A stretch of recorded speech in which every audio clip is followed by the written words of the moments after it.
Auxiliary verbs is, are, am, was, were, has, have, had, ये सारे words तो आपने प्रैक्टिस किए हैं टेंसेज में। सो अब ऑक्सिलरी वर्ब्स यानी कि हेल्पिंग वर्ब्स का मैं एक और पार्ट ग्रामर में जो कि बहुत इंपॉर्टेंट है वो मैं आपको आज डिस्कस करने जा रही हूं आपसे, जिसमें आते हैं हमारे modals. Modals means will, would, shall, should, can, could, may, might, ought to, must, ये सारे वर्ड्स हम अपनी डेली लैंग्वेज में यूज करते हैं और बहुत सारी जगहों से सुनने के लिए भी मिलते होंगे। स्पेशली हॉलीवुड मूवीज में इन वर्ड्स का यूज बहुत ज्यादा होता है। क्यों यूज होते हैं ये शब्द? कैन, कुड, कुड ऑफकोर्स हमें पता है पास्ट टेंस की फॉर्म चेंज हो जाती है। Will, would, shall, should, may, might, ought to means चाहिए, मस्ट, करना ही है, मैंडेटरी है। इसी तरह से ये सारे वर्ड्स का यूज कहां और कैसे करना है ये आज हम अपनी वीडियो में डिस्कस करेंगे, लर्न करेंगे।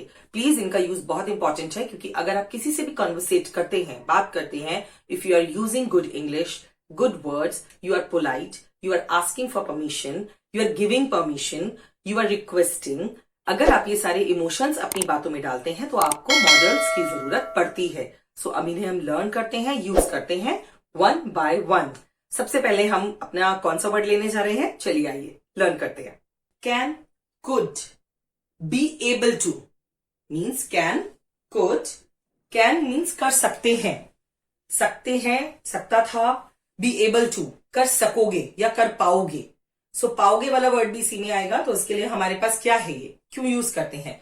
अगर हम किसी चीज की एबिलिटी शो करते हैं, एबिलिटी मीन्स योग्यता, या लैक ऑफ एबिलिटी, या फिर आप उस काम को नहीं कर सकते, तब भी, किसी से आपको परमिशन लेनी है तब भी, और पोलाइट रिक्वेस्ट आपको करनी है तब भी आप इन वर्ड्स का यूज करते हैं। कैसे, मैं आपको कुछ एग्जांपल्स बताती हूं, ध्यान दीजिएगा। Meenal can compose poetry very well. Meenal can compose poetry very well. Meenal जो है वो बहुत अच्छी पोएट्री कर सकती है। सो कैन का मतलब है कैपेबिलिटी, एबिलिटी, उसकी योग्यता है। Second, I can help you, मैं काबिल हूं आपकी हेल्प करने के लिए, so I can help you. Mike is able to solve your problem, आपकी प्रॉब्लम की सॉल्व करने की योग्यता किसमें है, माइक में, माइक कर सकता है। I could climb up the trees in my childhood, मैं अपने बचपन में पेड़ पर चढ़ सकता था, means do you had that ability in your childhood, not now of course, अब थोड़ा मुश्किल होगा अगर आप माने। वो बता रहा है कि चाइल्डहुड में, बचपन के टाइम पे मैं पेड़ पे आराम से चढ़ सकता था, इसीलिए हमने कुड का यूज किया है। Pay attention where we have used can and where we have used could. और एग्जाम्पल्स लेते हैं कैन और कुड के। You can catch the train at 10 PM. यहां पर आपके पास ऑलरेडी एबिलिटी है कि आप पकड़ सकते हो, आपके पास भी टाइम है, आप ट्रेन को टाइम पे 10 PM तक पकड़ सकते हो। Can you lend me some money? Now you are asking.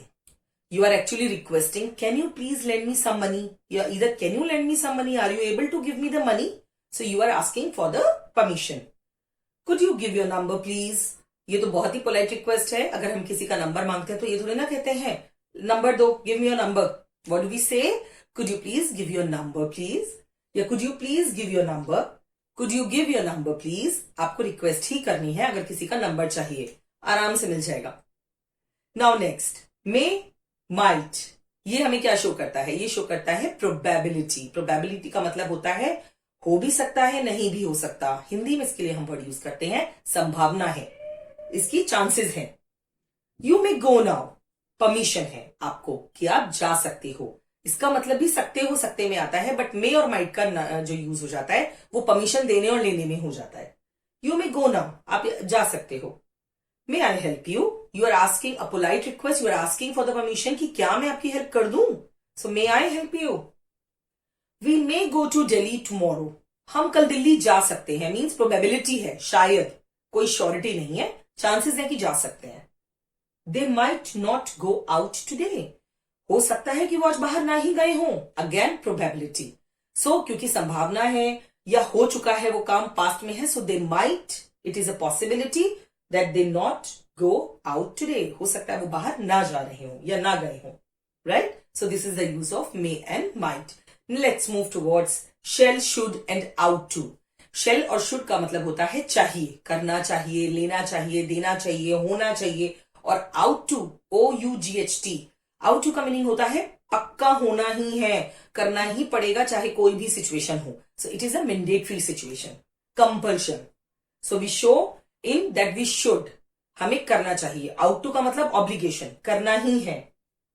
Example लेते हैं, shall we go for a walk, क्या हम वॉक के लिए जा सकते हैं? Shall we go for a walk, क्या हम वॉक के लिए जा सकते हैं या हमें जाना चाहिए? Should I call a doctor, क्या मुझे डॉक्टर को बुला लेना चाहिए? The proposal should be done by time, means यहां पर गेस कर रहे हैं आप कि जो प्रपोजल है आई थिंक वो बाय द टाइम हो जाना चाहिए, मीन्स जो टाइमलाइन उसके लिए डिसाइड हुई है उसमें वो हो जाना चाहिए। You ought to have clothes before winter, सर्दियां आ जाए इससे पहले तुम्हें कपड़े खरीदने ही पड़ेंगे, तुम्हारे पास कपड़े होने ही चाहिए। सो ऑफ कोर्स अगर सर्दियां आ रही है तो गर्म कपड़े वूलन आपके पास होना चाहिए। सो यही चीज इस सेंटेंस का मतलब है। Vinod should not go their home, Vinod को उनके घर नहीं जाना चाहिए। For example, the people are not that nice, इसीलिए विनोद को क्या करना चाहिए? उनके घर जाना अवॉइड करना चाहिए। Now next, must, have to, need to, don't have to, need not. इसके भी बहुत सारे मीनिंग है। मस्ट का मतलब है compulsion, have to be compulsion, need to again compulsion, means करना ही है, जरूरी है। डोंट हैव टू मीन्स करना जरूरी नहीं है, एंड नीड नॉट टू करने की जरूरत नहीं है। सो यहाँ पे पॉजिटिव नेगेटिव दोनों ही आ रहे हैं। किसी भी नेसेसिटी को या रिक्वायरमेंट को अगर आपको पॉसिबल बनाना है तो उसके लिए हम इन सारे वर्ड्स का यूज करते हैं। अब इसके कुछ एग्जाम्पल्स हम ले लेते हैं कि क्या एग्जाम्पल्स आएंगे। You must speak politely to your customers, of course everybody who is running a business, either they have a shop or either they have showroom। आपने देखा होगा शोरूम पे जाकर कितना अच्छा वेलकम मिलता है, आइए ma'am, how are you sir, how may I help you. So इसी तरह से अपने कस्टमर्स को बहुत पोलाइटली डील करना चाहिए। You have to drive to the airport, तुम्हें एयरपोर्ट के लिए ड्राइव करना ही पड़ेगा।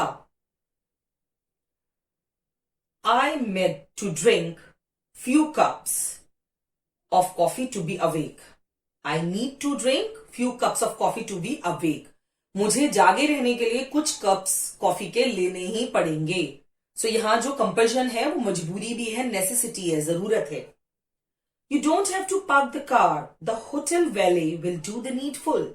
जब आप कभी रेस्टोरेंट में किसी मॉल में जाते हैं, मोस्टली वहां पर वैले पार्किंग की या होटल्स की आपको फैसिलिटी मिलती है। सो somebody is advising you do not need to park your car because the hotel valet will do the needful। जरूरी का काम मीन्स ये काम वो कर देंगे। So these are the words shows necessity, you have to do it. Okay, let's move towards will, would.